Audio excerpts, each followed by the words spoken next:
1. Taxing and regulating marijuana would produce significant economic revenues for the federal and state governments. Stop us if you've heard this one before. Legalizing and taxing pot would wipe out the national debt.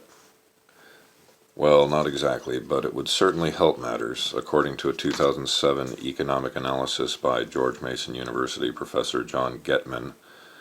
The retail value of the U.S. marijuana market now stands at a whopping $113 billion per year. Using standard tax percentages obtained from the Office of Management and Budget, Getman calculates that the diversion of $113 billion from the taxable economy into the illicit economy deprives taxpayers of $31.1 billion annually. In California alone, legalizing pot would potentially raise nearly $1.4 billion in annual tax revenue via excise taxes on cannabis production and sales taxes on consumer purchases.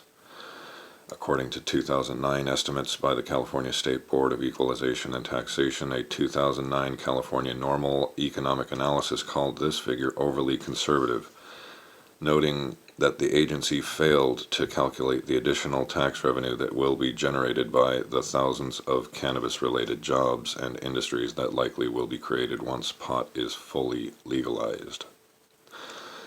A legal market would generate additional benefits in the form of tourism and spin-off industries such as coffee shops, paraphernalia, and industrial hemp.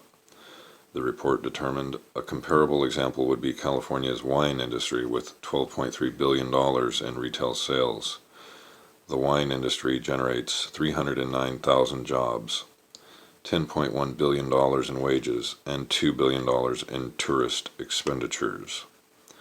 Extrapolating these figures to a legal marijuana market, one might expect $12 to $18 billion in total economic activity with 60,000 to 110,000 new jobs created and 2.5 to 3.5 billion in legal wages, which would generate additional income and business taxes for the state.